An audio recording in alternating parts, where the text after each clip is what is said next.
नमस्कार विद्यार्थियों, कक्षा 8 विषय हिंदी। जैसा कि विद्यार्थियों आप लोग जानते हैं कि दिवाली वेकेशन के बाद आपका दूसरा सत्र शुरू हो चुका है, यानी कि सेमेस्टर 2, और पहले सत्र की सेमेस्टर 1 की आपकी किताब के अभ्यासक्रम के सारे पाठ एवं कविताएं हम आगे पढ़ चुके हैं।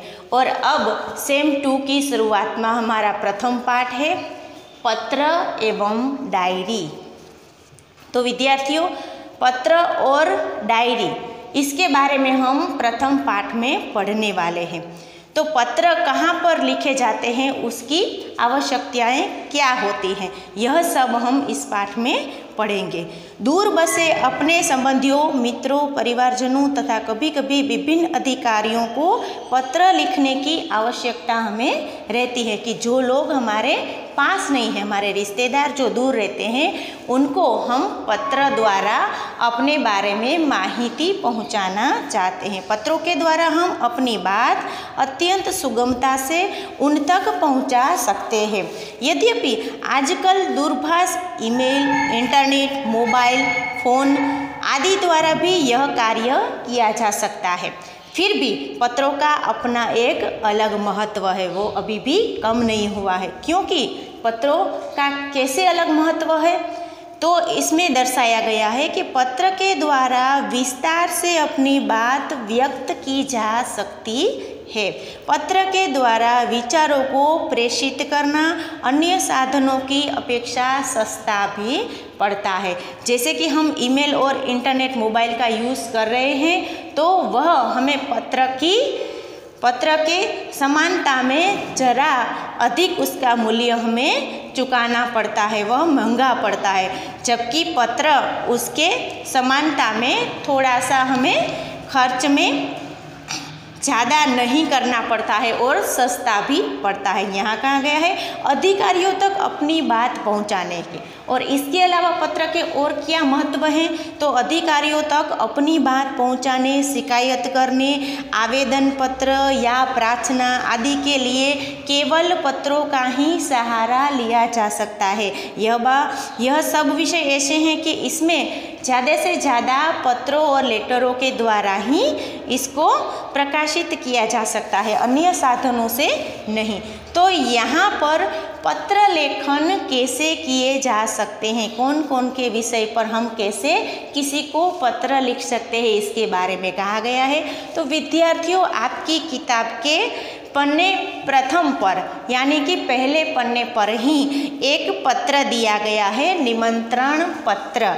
वह पत्र मैंने यहाँ पर लिखा हुआ है। तो आज हम यह पत्र समझेंगे कि निमंत्रण पत्र यानी इनविटेशन। यदि किसी को हम इनवाइट करना चाहते हैं अपने घर पे, तो लेटर के द्वारा पत्र लिख के उसे कैसे इनवाइट करेंगे, इसके बारे में यहाँ बताया गया है। तो यहाँ पर विषय है जन्मदिन के अवसर पर उपस्थित रहने के लिए मित्र को निमंत्रण पत्र, यानी कि एक फ्रेंड अपने दूसरे फ्रेंड को उसके जन्मदिन के अवसर पर बुलाना चाहता है और इसलिए उसने निमंत्रण पत्र लिखा हुआ है। तो प्रथम आपके पुस्तक में भी यह पत्र लिखा हुआ है, तो उसमें भी आप देखें कि प्रथम पत्र लिखने पर हमें जो लिखता है उसका एड्रेस लिखना पड़ता है। तो यहाँ पर जो लिखना है वो उसने एड्रेस लिखा है 90 बुद्धनगर सोसाइटी, लिंबायत, सूरत 394210। उसके बाद आएगा 8 अगस्त, यानी कि जब पत्र लिखने वाला व्यक्ति इसी को पत्र लिखता है, तो जब वह लिखता है उस दिन की दिनांक यानी तारीख पत्र में लिखता है। तो यहाँ पर कब पत्र लिखा गया है, 8 अगस्त 2011 को। प्रिय मित्र स्नेहल, अभी उसके बाद फ्रेंड को पत्र लिख रहा है, इसीलिए अपने मित्र का नाम लिखता है प्रिय मित्र स्नेहल। सप्रेम स्मरण, अभी मित्र है तो उसको सप्रेम स्मरण यानी खुद का स्मरण, तुम्हें सप्रेम हम याद करते हैं, ऐसा लिखेगा। इसके बाद क्या आएगा विद्यार्थियों, तुम्हें यह जानकर खुशी होगी कि अगले रविवार को मेरा जन्मदिन है। इस बार तो छुट्टी के दिन ही मेरा जन्मदिन है, इसीलिए मैं अपने सभी मित्रों को बुलाना चाहता हूँ। वह अपने मित्र को पत्र में क्या लिखता है कि इस बार छुट्टियों में ही मेरा जन्मदिन आ रहा है, तो मैं अभी अपने सभी मित्रों को घर पे इनवाइट करना चाहता हूँ, जन्मदिन पे बुलाना चाहता हूँ। और आगे लिखता है कि और इन सबको आज निमंत्रण भेज रहा हूँ, मतलब स्नेहल के अलावा भी दूसरे मित्रों को भी वह उसी दिन निमंत्रण भेज रहा है, ऐसा बता रहा है। इसके बाद लिखता है तुम जानते ही हो कि सालगिरह का दिन कितने आनंद का दिन होता है। उस दिन हमारे कई रिश्तेदार भी यहाँ आएंगे। विपिन, साजिद, प्रशांत, सानिया आदि सब अवश्य आएंगे। इसके अलावा भी उसके दूसरे फ्रेंड हैं, उसके नाम लिखकर वह कह रहा है स्नेहल को कि ये सब भी जन्मदिन पर आएंगे। मैं चाहता हूँ कि तुम भी उस दिन यहाँ ज़रूर आओ। यदि तुम नहीं आओगे तो हम सबको बुरा लगेगा। हम तो उस दिन सारा समय आनंद में बिताना चाहते हैं। दिन भर भोजन, जलसा, खेल आदि होगा और रात को सिनेमा देखने भी जाएंगे।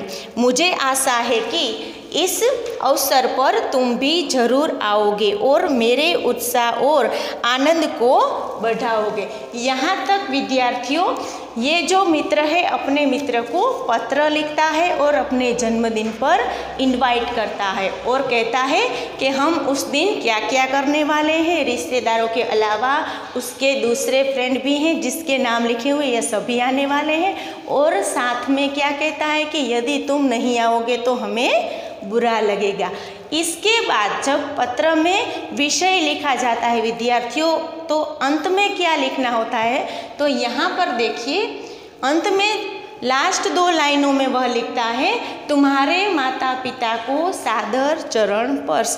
यहाँ पर वो अपने मित्र के माता पिता का भी आदर करता है और उनके चरण स्पर्श यानी पैर छूना, आशीर्वाद के लिए चरण स्पर्श भेज रहा है कि मेरी तरफ से तुम्हारे माता पिता को चरण स्पर्श। और छोटे भाई और बहन संगीता को प्यार, यानी मित्र के छोटे भाई बहन को भी अपना प्रेम प्यार भेज रहा है। तुम्हारे आगमन की प्रतीक्षा करूँगा। अंत में वह कहता है अपने मित्र से कि मैं तुम्हारे आगमन की प्रतीक्षा करूँगा, यानी तुम्हारा वेट करूँगा, तुम्हारी राह देखूँगा। और अंत में विद्यार्थियों वह लिखता है तुम्हारा मित्र साहिल शाह, यानी जो लिखने वाला है वह साहिल है, जन्मदिन साहिल का है। और अपने मित्र स्नेहल को उसने पत्र लिखा है, किसके लिए, तो अपने बर्थडे पर इनविटेशन भेजने के लिए, उसे घर पे बुलाने के लिए, इनवाइट करने के लिए। तो यहाँ तक विद्यार्थियों हमने देखा कि निमंत्रण पत्र किस प्रकार लिखे जाते हैं। तो इस प्रकार के निमंत्रण पत्र अपने मित्र या फिर दूसरे रिश्तेदारों को लिखा जा सकता है।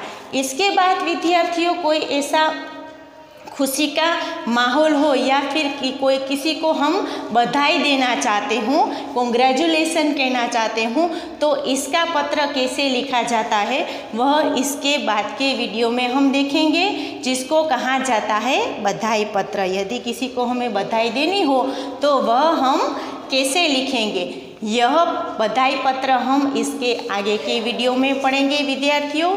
धन्यवाद।